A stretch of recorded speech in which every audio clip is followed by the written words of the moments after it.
I did not. You got a sword for winning.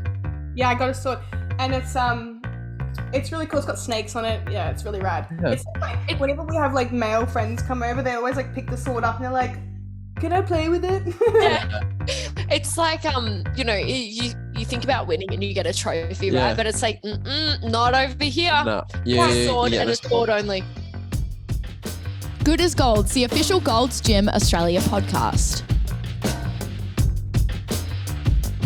Welcome back to another episode of the Good as Gold's podcast. We are your hosts, Em and Cal, and boy, do we have a special guest for you today. We do. We are talking to Mariah Jean from Mariah Jean Fit. She is an online coach. She is a double NBA figure pro, two-time champion. Mm-hmm. She's also a nutritionist as well. We're going to be talking through a variety of things. Firstly, though, like a gnarly story, like background from enduring a whole lot of things through her childhood, getting on stage and how that fully transitioned. Yeah. And also talking about how to get into the gym when you are anxious and when you're feeling signs of anxiety going into the gym. And it's just going to be such an insightful episode. Cracker. Let's get into it. Yay. Proudly supported by Raw Energy, cafe partner for Gold's Gym Australia. Welcome, Mariah. How are you? I'm well. I'm happy. I've just come back from a little holiday. I'm Love busy, but yeah. What a little treat. Where did you go? I went to Byron. I know, the stereotypical white girl holiday. I went to Byron with my partner, and we actually went out to a glamping style hut out in the middle of nowhere. So nice. It's like Byron, although Byron like gets this rap of, it just being like you said, classic. Just literally like so influencery or like. But it's got the goods around it. It's I know, the surrounds. there's so many cool things. Did you came back? You're feeling relaxed though. You're feeling good. Yeah, well, I popped the cherry. I'd never been there before, so I think it was really. I know. I was like, everyone's like, "You haven't been to Byron?" I really enjoyed it. We kind of backed onto this cattle farm, which was interesting. Reminded me of my childhood. So yeah, it was good. It was really relaxing, and I preempted the idea that there would be no technology available for my clients and myself. Yes. Oh, and it was like going back in time. It was, the era of not being connected at the hip to your phone. So, yeah. It definitely doesn't happen enough, does it? Like, we just don't get off our phone. I've actually lately have been putting like a timer on my like Instagram and Facebook and like all my socials. I'm like, do you know what? You get a limit, Emily, every single day, and that's it. Switch off. It feels so good. Okay, so you've just gotten back from a nice little relaxation. Tell the people who you are, what you do. Would love to deep dive into it. Well, I'm Coach Mariah, or Mariah Jean. My company is called Mariah Jean Fit. I'm an online coach. I'm fully online, so I don't do any PT sessions. I couldn't think of anything worse. I don't want to go back into the PT world. I love you guys. I love gyms. It's just, I think being interwoven and enmeshed with my business at the gym and also online is just too much. Yep. So yes, fully online, fully booked. I'm an NBA figure pro athlete, double pro. So I went pro late last year. I prepped myself into my shows. Wow. Because I'm batshit crazy. And I'm a competition prep coach myself. I coach everyday athletes, sports nutritionist, qualified, certified, insured, and currently studying my diploma of performance sports nutrition with IPN, so an English like UK provider. Yep. Mm-hmm. It's some heavy stuff, but I'm like a science geek, an absolute addict when it comes to this type of thing. So yeah, and obviously qualified in Cert 3 and 4, but yeah, that's kind of something I got as the formalities, I suppose, for training on. Yeah. Wow. Well, there's quite a list there, isn't there? That is the Imagine putting that in your bio. Like, how do you? You don't. You cannot. You should just say like, trust me. Yeah. I know what I'm doing. Just take my word, all right? Yeah. Oh my God. So, run me through kind of like, you are an NBA, a double pro bodybuilder. Mm-hmm. What does that even look like? Yeah. Well, it's a natural bodybuilding title, and it's a national title. And well, there's two of them. So it's Figure International and Figure. And people get confused when I say Figure International because they think it's an international championship like title. Yep. But it's just a terminology for kind of the equivalent to Olympia figure. Yeah. In that I just do the symmetry rounds, and it's the most coveted, I think, female bodybuilding category in Olympia. Yep. So obviously I'm a natty, so I don't use any substances. Oh my God, I'm as clean as it gets. I don't smoke, I don't drink. Yeah. I would kind of liken it to, like being an Olympian in a sense that I don't like to, interrupt my training or anything with any sort of, exterior influence. I'm very stubborn. So, so being natural, you get tested, obviously. There's a lot in the industry to say for testing criteria across a lot of different federations, whether or not they do actually test their athletes. And the one thing I love about NBA is that they do. They actually, the first thing you do when you come off stage after that win, you don't get to take photos and do all the fun stuff with family. You have to go and pee in a cup. Yeah. So I have a video of it, of me, not the actual thing, but like the pee the process. And that's what keeps that like sport. I think it would be really gross if I actually filmed myself peeing in a cup and then put that on the internet. I mean, it's real. It's raw. Someone would do it, honestly. Yeah. And that's what keeps that integrity in the sport, right? Is that the fact that you are 100%, like you've put in the hard work and there's nothing that has aided you extra. Yeah. Yeah, no, there's even some pre-workouts that we're not allowed to take, like leading into the shows as well, because that can flag as like, almost like the same substances found in cocaine and the like. So, and look, honestly, some of those pre-workouts do feel like you're taking cocaine. Yeah. So, but yeah, and then they randomly test you throughout the year. So I've kind of like, once you get your pro status to be able to hold that, so you'll get it ripped off you basically if you do test positive for any of the illicit substances. Yep. So they're really strict on it. I've kind of challenged the president. We're quite close to just test me whenever he wants to. Yeah. So I'm ready for it, and yeah, that's pretty much what it entails. So it's not a super glamorous lifestyle or anything like that. Like I don't get paid. I think when I go and eventually want to do pro shows overseas, that's where you'll see a lot of, prize money and that kind of thing.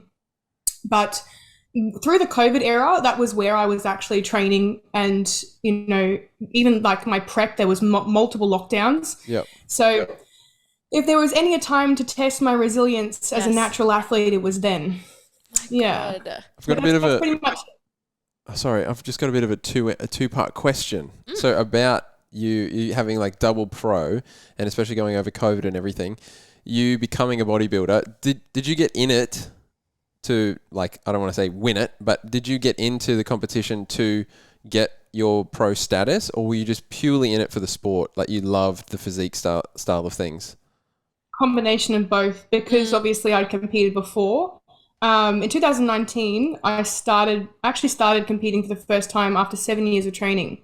So I'm a bit backwards. I guess I just didn't want to, when I was younger, like 20, 21, 22, I was bodybuilding, obviously 10 years ago, and it wasn't popular. Like I was in a small country town, and it was just like, people thought I was the weirdest person for bodybuilding as a female, let alone at all. In that town, it was kind of more normalized to be like obese and to just, eat trash and like watch the footy.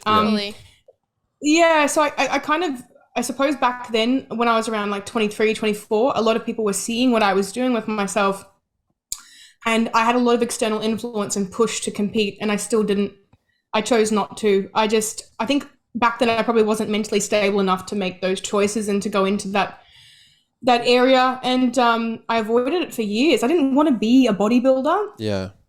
I think there was this divide in my mind where I was like, no, I'm intelligent and I'm educated, and there's like no way that I will be doing bodybuilding shows. Like, ugh. It's like there's a stigma behind like being a bodybuilder, and like exactly what you just said. You're like, I'm not going to be that. Like, I'm not that.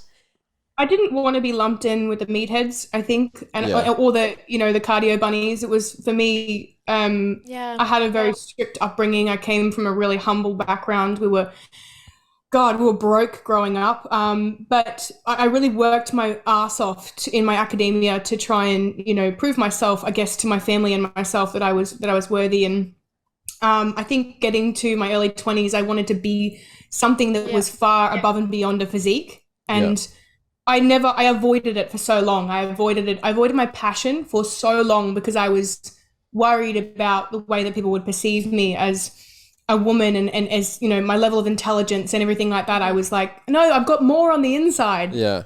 And I guess that's part of why I actually ended up getting into coaching. But yeah, I started in 2019, my first show after 7 years, bit of a tangent there. And I actually went in, interestingly enough, like most people will compete these days and they'll be following their fellow competitors, and they'll be like, you know, racking their brain about who they're going to be up against and everything like that. Yep. And I was so oblivious. You know, I'm that girl who's in a race and I don't even look behind me or beside me. Yeah. I don't, it's not that I'm overconfident. I just don't care. I don't care who's in the race. Yeah.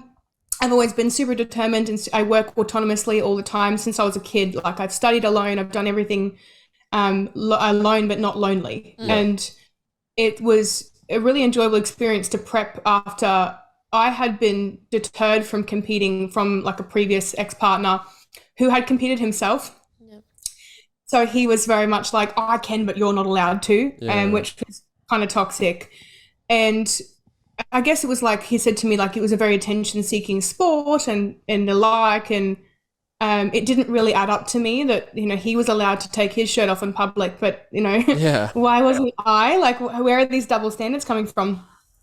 So I think after that all blew up really badly, there was a lot of pretty tumultuous stuff that happened over the 7 years of the relationship. I just went, fuck it. You know, it's my turn. I get to choose what I want to do with my life. You're no longer dictating to me what I do, and you cannot control me anymore. Yeah. And so my revenge wasn't, you know, going on a rampage and or anything like that. It was just competing. So I competed, and I won. I won the classic figure state title. That's my sword here, my beautiful useless sword. I see that. Yeah. It massive, looks pretty. Like, get it out, Zena. Yeah. That's beauty. So, dude, that is so good. It's like, I did not know you got a sword for winning. Yeah, I got a sword, and it's really cool. It's got snakes on it. Yeah, it's really rad. It's like, whenever we have like male friends come over, they always like pick the sword up and they're like, "Can I play with it?" Yeah. It's like you know, you think about winning and you get a trophy, right? But it's like, not over here. No. It's a sword and a sword only. There's a funny story actually with the trophy is that oh, hello. We've got a little cat. We've got a little cat in the screen. This is so good. Hold on, she just wants to sit here. So the sword was interesting, like, because obviously prepping for me, you know, I wasn't looking at my competitors. I was just doing my thing. I was so happy to just compete. Yeah. And on the day when I got handed and Siri wants to talk to me. This is a great podcast. All the guests. Yeah, we're getting all of the live action. On the day when they announced my name, even for the novice win, because I won my novice division first, obviously. Mm-hmm. It was just that moment, like, I honestly genuinely was like, what? Me? What? And I just cried. Yeah. I'm not a crier. I'm not an emotional person. I'm really tough and really resilient, and I just lost my shit. So that was fun. And then I think after that was that was the moment where I was like, oh, I'm good at this. Yeah. You know? Like, I'm actually good at this. And because I'd been used to someone putting me down for so long and telling me that, you know, you're never going to do the things that you said you're going to do, and you shouldn't do that and you shouldn't do this. I guess it was that moment where I was just like, yeah, well, fuck you. Like, I'm going to suck it to you. This is my life, and I do get to win, and I do get to succeed. Yeah, and own it. Yeah, and honestly, when I won the overall, that was also very unexpected. You know, it was like, oh, wow. Like, I was happy with my novice win. Yep. Yeah. And the president of ICN, because that was the first federation I kind of got into, he handed me the sword, and I actually thought it was just for the photo. And so I handed it back. He's like, no, that's yours. That's a prize. In the videos, he's like, this is yours. I was like, grab why it. do I want a sword? What am I going to do with this in my house? That is so cool. Yeah. And you just said that you coached yourself. Yeah. Oh, for my next year. So I did another prep because I was too pooped to do nationals, which I qualified for. Yeah. I was one of those girls who's like, nah, buggy you. I'm just gonna, not do nationals. Yeah. I did prep the second season. I did back-to-back seasons, season A, season B. I took the piss out of my season B prep. I honestly was like, 10 weeks, that'll do. Yeah. I lost like 7 kilos in 10 weeks or something like that. Like I only just came in time. Mm-hmm. And I went to nationals and I won the Australian novice classic figure title for Australia. Wow. So I've got an Australian medal there somewhere. And that was cool. Like I was not expecting to get the overall because I didn't put my heart and soul into it. Like I was eating cookies on show day and just whatever. I just didn't care. So I think because I just didn't really have, I guess, a desire to win an Australian title at that stage.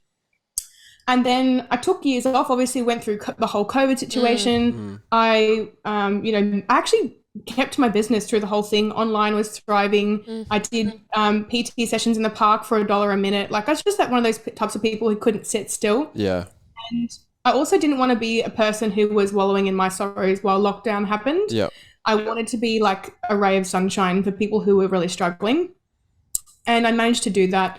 There were people who were like their mental health was declining so strongly. And all through lockdown, I'd get up at 5 a.m. and go to my local park and freeze my butt off to do kettlebell swings with people who just needed to talk. They just needed to get out of the house and talk. And because it was legal to do that, I was like, well, I'm not breaking the law. Like, let's do it.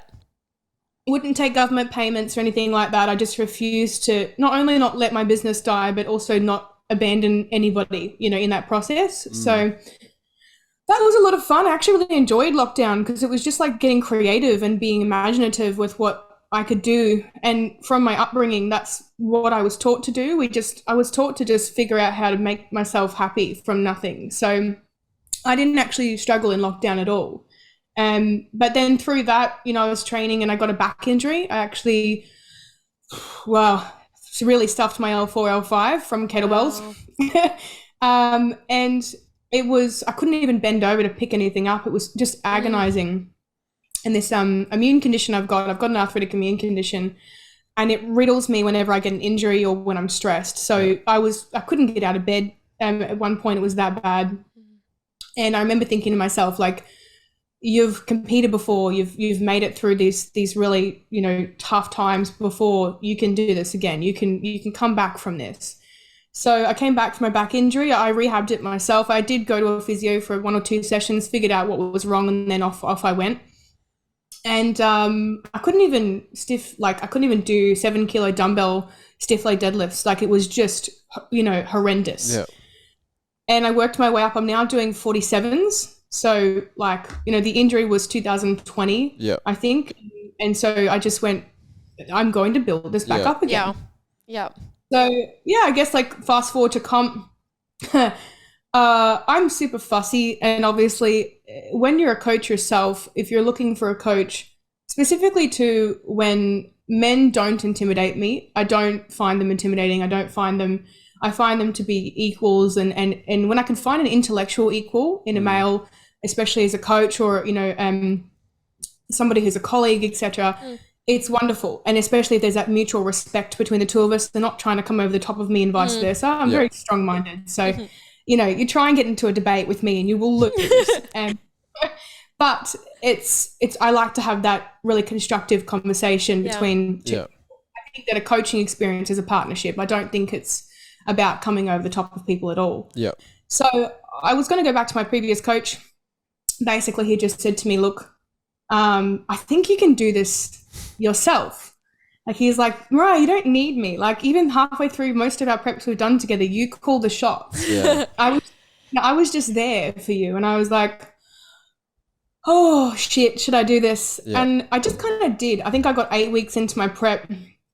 I was just prepping and I didn't announce it. I wasn't like, I'm in prep, you know. She wants a kiss. I'm sorry.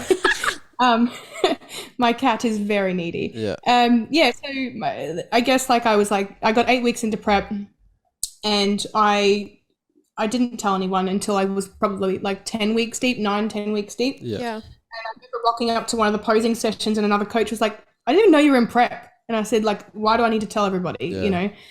And decided that prepping myself would be the perfect example of executing my own work and, practicing my own protocol, kind of also proving that you didn't have to do excessive amounts of cardio, that you didn't have to be on a stupid fish and beans meal plan. Like I was eating what I wanted in prep that fit my macros. Yeah. I was training 6 days a week, 10,000 steps the entire prep, never changed. Didn't increase my steps throughout the entire prep. And I kept it really simple, and I got down to, I think, 7.5% body fat. Wow. Yeah. That's lean. So that was both scans and pinches. Yep. My legs carry a lot of fluid because of this immune condition, so it doesn't take me long for them to fill up on show day, which kind of sucks. But and then that was it, really. I think people asked me what it was like prepping myself, whether it was harder, and I would say that it was the single most challenging experience I've ever had, but also the single most rewarding experience. Absolutely. It was, I discovered who I was without everybody else. Yeah. And that's why you have the sword, to slay. Literally. To slay those comments. Yes. Yeah. On that, were you afraid at all, like what you were saying, like you stepped out and you started doing coaching and also were prepping yourself and I can imagine that can be hard because obviously accountability to have a coach and they're checking up on you doing weigh-ins and all of that. Were you ever fearful of not pulling through on either of those things, like being a coach, going online and getting out into the whole face-to-face stuff and then getting into prepping yourself too? Is there ever a point you were just, that's again why you got the sword, you're stoic, you're just like... I mean, if you knew what I grew up in, I think you would probably understand why. Yeah. Do you mind elaborating on that? Yeah. If you don't mind, I'd love to know more. What has made you who you are? Yeah. But honestly, in prep too, I must make special mention because he really does need special mention. My new partner, which I wouldn't even call new, we've been together for 2 years. I've known him for 7 years. We were friends for a very long time. Mm-hmm. We just both had a massive crush on each other and just never made the move. Even though we matched on Tinder and we just didn't talk to each other. We're just those stupid people. Anyway, so we finally got together properly, as in the moment we hung out, we'd been speaking to each other for never hung out, just spoke to each other. And when we got together and that was it. From the day we hung out, we've been together ever since. And he was my rock throughout prep. He would help me with my meal prep. He would, at the end of the day, because I was sedentary, obviously on my laptop all day, getting my steps in, we'd play a game where I'd run around the room and give him a high five to get my steps in.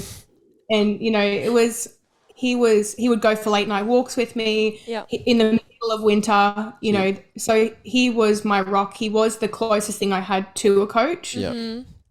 He didn't get to decide my protocol, but he was that person who kept me going when I was weak, when I was and I'm talking physically weak, just really struggling to get out of bed, that type of stuff. Yeah. So I have to admit, I was never worried. I even think without him, I wouldn't have been concerned, but because I will obviously expand on why and how I end up so resilient / stoic, I suppose you could call it. Yeah. So my upbringing, I love my parents to pieces. Both of them, they're not together anymore. Obviously, they split when I was quite young, so that was kind of the start of all of it. Very different people. They come from, obviously, my dad's 72, my mum's 60-something, so an older generation. I guess growing up, my father was a computer programmer, and still is. Mm-hmm. But you can imagine he started computer programming before I was born, so 12 years before I was born. And so it wasn't even a thing back then. It was kind of like being a magician. So it was very difficult for him to get work. It was really hard for him to get work because computers just weren't, so we didn't come from this amazing upbringing where there was money all the time. In fact, there just wasn't. Yeah. I didn't get roll-ups. I didn't get, all of the nice treats that kids get and all those nice memories you have of a kid where it's I got an Xbox, I got a PlayStation, I got a new bike. That didn't happen for me. I wore my brother's hand-me-down clothing. I was happy, sure, I was happy, but I got FOMO a lot. It was what does everyone else have that I don't? Yeah. We, there were a few houses we lived in. There was one that we had that didn't have a front door for a while. And when the black and white TV blew up, we just didn't get a new one, couldn't afford it. I slept on a futon in a lounge room for a long time because I didn't have my own bedroom. We ended up getting bunk beds at one point as well, and that was pretty good because obviously like my brother and I could sleep in the same room and bed to, you know, like whatever. But I was the youngest in my family as well, and there was like altogether there's 5 kids, so across the board, and it's all split families. So there's like step kids and half sisters, you know. And I was the pretty one, like I was the only one that. Not saying that my siblings aren't good looking. Yeah. I was the black sheep that I was always really happy and just super bubbly. Yeah. Everyone else was pretty antisocial, and I came from an upbringing which was, I guess, kind of like you work your ass off for everything and nobody hands anything to you, basically. Yeah. You know, I didn't get given pocket money just because. I would get given maybe $5 to rake all the leaves in the backyard up, and then I would also have to go and buy our milk that we needed out of that $5. Yeah. And I'd have to walk, you know, a couple k's up the road to get the milk and come back and everything like that. So things like walking to school and catching 2-hour buses to school and everything like that, because I got bullied really badly in primary school. So I had a disease that rotted my teeth away, my baby teeth. Wow. And yeah, imagine being a kid with like completely brown, rotten teeth. Yep. And people just didn't want to sit with me. They didn't want to be friends with me. Like I was a loner. Yeah. Had 1 or 2 good friends that were there for me, but it got too much. I used to get kicked. Like things were thrown at me. Like I went to a very rough state school. So it was out in the middle of nowhere, Rosedale. It's like literally the tiniest population. And I just knew as a little girl there had to be more. Yeah. There just had to be more than what I was experiencing, even though I was content. There had to be more than that. So I was the dreamer of the family. I was the one that when they said, what do you want to be when you grow up? I said, I want to be famous. Yeah. I'm not famous. I think it's definitely taken a big turn from that original dream, but I said I wanted to be a model or a singer or an actor or something like that. And my family thought I was ridiculous, you know. My stepfather was an ex-police officer, so you can imagine that type of style of upbringing. My mother, she was a teacher at my school and she was studying full-time, so she wasn't around very much. So, yeah, I think going through all of that and not to mention a few things that happened to me as a child that really, nothing within my immediate family, but obviously, you know, that just really distorted my view of what a safe life was like. Yeah. And I didn't feel safe for most of my childhood because of that. So yeah, that was, I guess and then going straight from that into, I worked in a nightclub at the local nightclub when I was 15. And I got my first job at 14 in 6 months because obviously being not well off, we needed more money. So that was my job to contribute to what I wanted. I also got an academic scholarship at age, I think it was 12 to continue to go to a private school. Amazing. Yeah.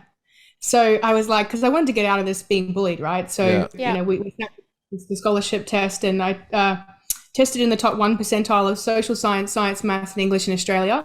And that was a aptitude test. So if you were to test a child at that age, it was a given that would be a forever thing. So it was a bit of a, I guess in a way, because I found a safe place in the library as a child, because I was bullied so badly, it was like, this is my happy place. This is where I go. And I loved reading and I loved writing. So for me, interestingly enough, even though I was bullied so badly that I guess I didn't get to have as much of that social life, I made something else of it and ended up, you know, getting myself out of that with, well, my knowledge and my passion for learning.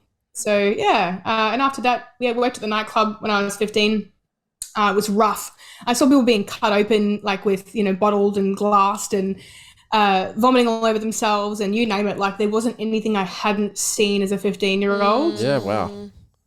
And across the period of from age 15 to 20, and even actually more recently last year, I lost around seven friends to suicide and accidental death in our age group. Wow. So massive, yeah. And one of them was my ex-partner who I was still very close friends with. One of them was my best mate that was behind the bar with me for 3 years. My best male friend. It was rough on our whole social group circle. And we actually got the job together. So we were trained up together and, we actually left pretty much within the same week of each other at the job as well. So there was a lot. And then getting into the DV relationship at 20.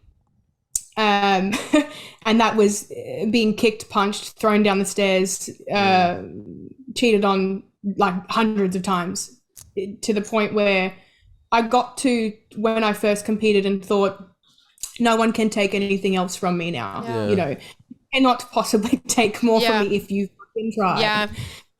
So I guess that's funny. It's because you look at bodybuilders and you think like on the outside they're just these lumps of muscle, but there's intricate details in their story and their life and what led them to where they are. So that's actually a snapshot of Babe, you've been on an absolute journey. Wow. So when you say were you afraid, I mean there's things that I was far more afraid of. Of course. The immune condition I've got as well, I was on chemotherapy for at age 16. Wow. It's a chemotherapy drug. It's the only thing that can treat PSA. Yeah. So I went through 3 bouts of chemotherapy and I dipped out of that because that was when my life turned around and I realized I've got to do something else that isn't, it's not chemo, it's exercise, nutrition. I went behind my doctor's back and I haven't looked back since then. You're a powerhouse. You actually are amazing. I actually want to ask you, what is like the biggest piece of advice you could give someone who is like ready to pretty much like take a hold of their life and actually just be like, all right, fuck it, like let's go. Yeah. I think the biggest piece of advice will probably be really relevant to the most recent podcast I did actually about self-limiting beliefs and changing your inner dialogue before you do anything else. Because I think that when I hit rock bottom at 20 years old, when I was diagnosed with anorexia and bulimia, and I had 2 suicide attempts within the space of a year. Like, as resilient as it seems, eventually people try to give up, right? Yeah. Yeah, massive stuff. And this is definitely known information, so I've got no qualms in sharing it again. But I think I had a lot of hope growing up that things would get better, and often I would get inside my own head. Yes. And things just got worse and they spiraled and they snowballed. And I felt like the world was against me, or I felt like that nobody was there for me or wanted me around. And I felt like I couldn't win. And that was all internal. That was all internal. Even though these things were happening to me, what I had control over was what was happening inside. Yeah. And so if someone wants to take control of their life, they absolutely can. This is the crazy thing is, like, I even look at people who are super successful, even multimillionaires, you name it. And I said this in this podcast yesterday. Have you ever seen them talk shit about themselves? No. Like, they don't do that. And they're actually good people too. I find that if you talk shit about other people, you mustn't like yourself very much. So I think that getting out of your own head is a massive part of changing your life. It's knowing that you don't actually have to be brilliant at anything. You don't have to be skilled. You don't have to come from a brilliant upbringing. You don't even have to have the best start. You just have to start. You have to start with your internal dialogue. So the way you speak to yourself, you've got to catch yourself. You've got to smack yourself in the face and say, no, I'm not gonna say that to myself. Yeah. I'm not gonna choose that path. I'm the only person who can save me. So I figured that out at 20, that it wasn't, no one else could save me but me.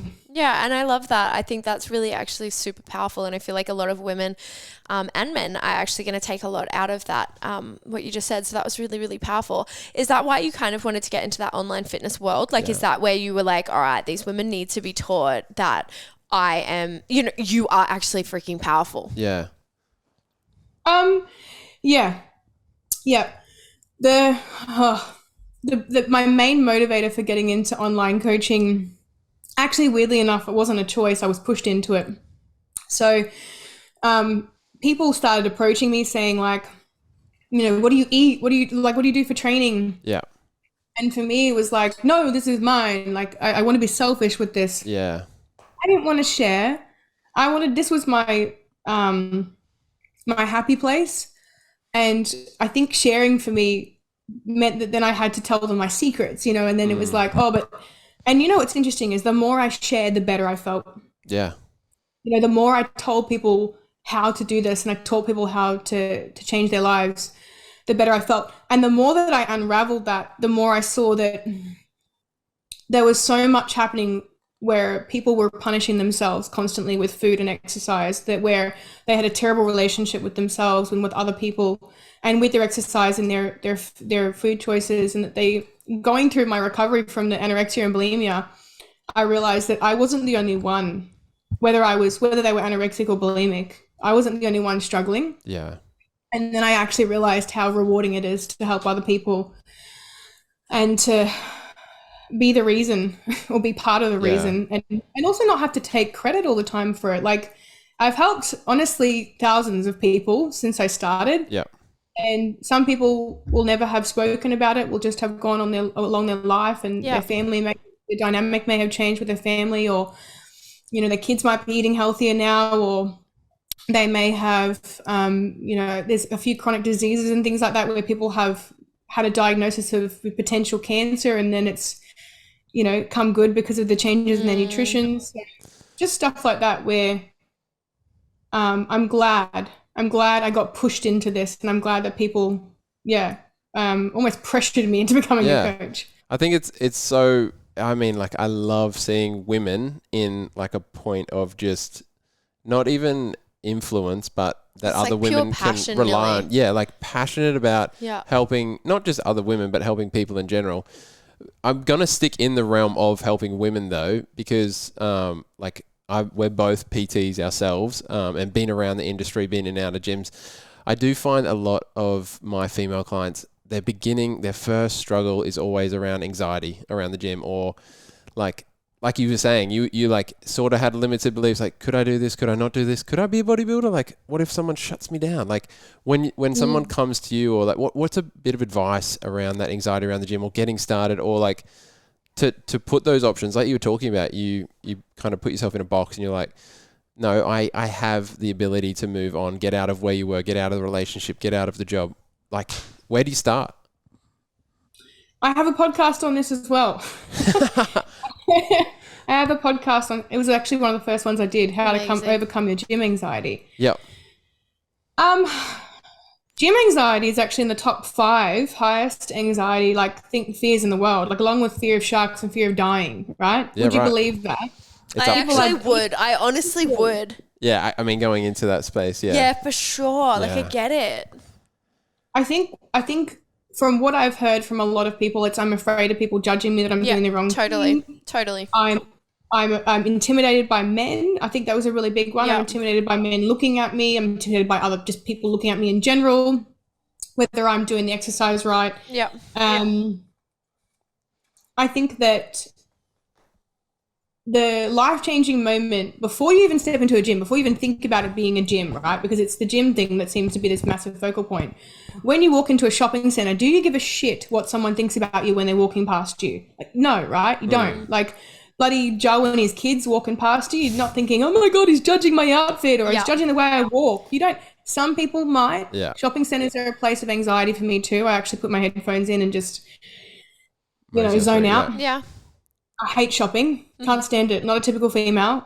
And I think with gyms is that my top 5 tips would be that it's not as bad as you think it is. It's never as bad as you think it is. Yeah. And that's a fact. Because when we make these irrational thought processes in our mind about this thing and this thing happening, we're actually dramatizing. We're going if you go from a scale of 1 to 10, best case scenario, worst case scenario, when we're afraid of something, anything, we always seem to jump to worst case scenario. Yeah. And what you've got to practice in your mind is this an emotional or a logical thought process? is this logical or emotional? Yep. If you can probably say this is mostly emotional, then I can guarantee you that it's not factual and it will actually not be a worst case scenario situation. So they're separating that emotional/logical in your mind. It's not actually as bad as what you think it is. Yep. And that can often, by downplaying it to yourself, that can often soften it just a little bit for you to actually, entertain the idea of walking into a gym. Yeah. The next thing is, if you know someone who goes to the gym, go with them. Like, if they've offered. Little gym buddy. Get a gym buddy, because I can guarantee anyone who is currently in a gym, pretty much anyone in that gym will say, I'm happy to bring anyone with me. Yeah. To help them and to show them a couple of things. Yep. 100%. And just in general to just walk around. My third tip is, rely on the staff there as well. They've experienced this time and time again. Yeah. Go in, have a chat with the staff like you would to a shopkeeper and go, hey, I have really bad gym anxiety. And I can guarantee, because it's in those top 5 fears, they will have heard this before. They know. They've got strategies Some towards coping mechanism. Yeah. Get them to give you a tour like they do on the first day of school, like walk you around, show you the different pieces of equipment, show you the bathrooms, because there is a theory that behind fear, if we have slow exposure, that is the way to get past the fear. So start small with an introduction of this is where everything is in the gym. So you know that you're familiar. So you don't feel silly when you walk in and you think you go in the girls' toilets and you go into the men's. Love Yeah, that. for sure. Yeah. I have done that recently. I actually went into the men's toilets at World Gym Stafford. And I'm just going to blame their layout, all right? Yeah. They're too close together. Yeah, that's right. You guys, come on. So I know, right? I'm going to, and by the way, when you get a Gold's Gym in the Sunshine Coast, can you please tell me? Like, girl, you'll know. You'll know for sure. You'll know about it. Yeah, right. Because it's, I'm waiting. Same here. We are also. I walked into this wrong bathroom, but even then I had a good giggle to myself, came out, and some dude saw me do it, and he's like, oh, you go the wrong way, did you? Yeah, I went the wrong way. Yeah. He thought it was funny. I thought it was funny. It was a great little moment, But there could have been someone that did not find that, Yeah, if that happened to them. Would have just left. Gone. Catcher. Left and stayed in the toilet, right? So the third thing is that, just going to stay here where it's safe. Yeah, literally. The third thing is that everybody, and I don't care what you say back to me, everybody is there for the same damn reason, right? So everybody is there to better themselves, to improve their health, like whatever it looks like. It's actually to help themselves, right?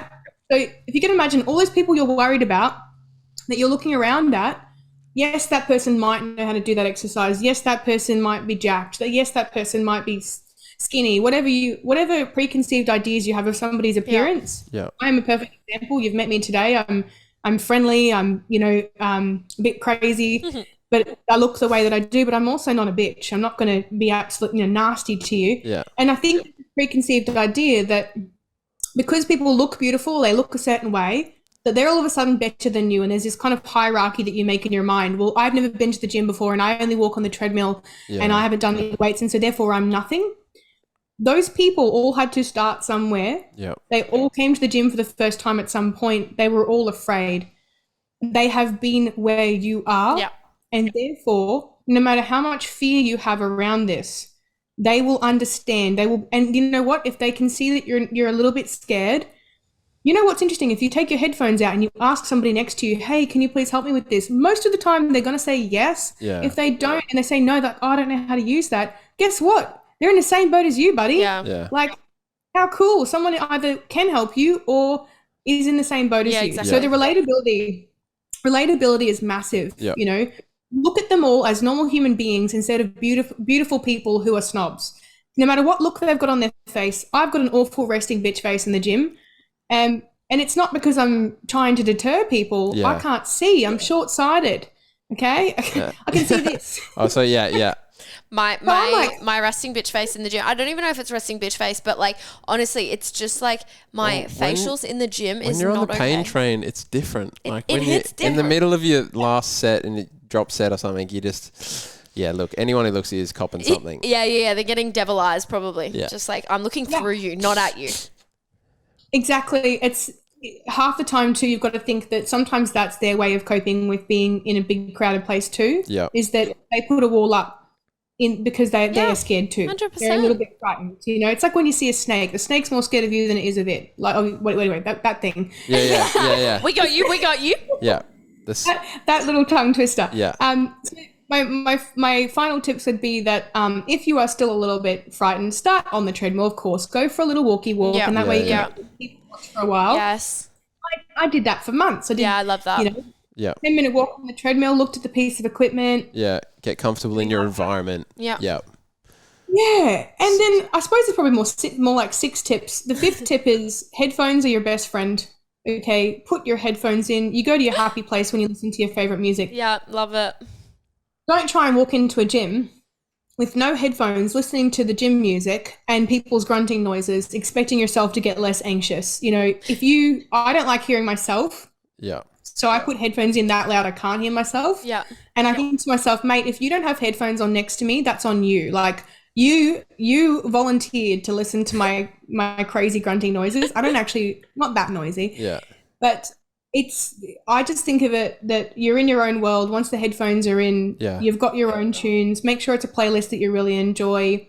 And don't make eye contact. Don't feel like you have to make eye contact. People have this weird thing like they're looking at me, so I've got to look at them, or I've got to look and make eye contact with every single person. If you asked me who was in the gym yesterday, I wouldn't be able to tell you. Yeah, right. I don't remember. I don't look at people. I don't look at people, and therefore that makes me less anxious because I don't feel like I have to connect with every single one of them. Yeah. And the other tip, I know I haven't even followed my 5, but I guess I'm at 6, is go in with a structured plan. And if you think to yourself, oh, but I can't afford one, or, you know, no, but I don't know what to do. Yeah. That is bullshit. You can afford one. Yeah. I have $60 training plans on my website that are gym training programs that you can purchase. Yeah. Right. It may not have the how-to, but there is YouTube. There are online coaches who can help you. There are instructors and PTs in your gyms, for example, who can take you through a program that's been purchased by somebody else. Yeah. It's not that hard to seek out and invest in knowing. And think to yourself, with like anything, like riding a bike, reading a book, whatever, there was a stage where you had no idea how to turn a page, like as a child. There was a stage where you didn't know how to know how to ride a bike. There was a stage where you didn't even know how to make a damn sandwich, and you figured that out, all right? Yeah. So you got it. You can do it. I'm big on a plan. I was talking to Em before about intentionality, going into the gym, intentional, having a training program. And also then I think you're more focused, right? You're more zoned in because you're like, I know what I'm training today. You're not going in, getting it done. You're not going to mosey about. You just... I love it. I love all of those tips. Yeah, it doesn't create anxiety between the exercises too. Like, what am I going to do next? And then you're sitting there feeling like an absolute numpty. Yeah, because then you just grab your sword and go over to the leg press and you're like, Dino, you're out, buddy. I got this sword. Mariah's in. All right? This has been so much fun. Before we go, we normally just play a little game. We do 5 fast questions. So basically, we just ask you a couple of questions. Yeah, you just you can't. I played this last weekend. We played board games at our house with our friends last week. We're actually quick fire. Yeah, we are massive on the game front. So first question is chocolate or ice cream? Ice cream. When I'm an ice cream addict. Like I have a problem. It's like crack for me. Yeah. Yeah. Every time my partner wants to get in my good books, he's like, want an ice cream? Oh, damn. Yes, I do. Your ears perk up. You're like, yes. Ice cream's break my heart. When you were younger, what did you want to be? I know you said you wanted to be famous, but what was the specific one? A singer. Love. What? Oh, you can only do one exercise for the rest of your life. What are you doing? Hip thrust. All about the booty. Go the booty. Oofed. Your friends would describe you in one word. What would that word be? Mad, crazy, psycho, insane. Batshit crazy. That's 6 words. Batshit crazy. Look, any sort of synonym for psychotic. I love that. Honestly, you're my type of girl. Netflix or Disney Plus?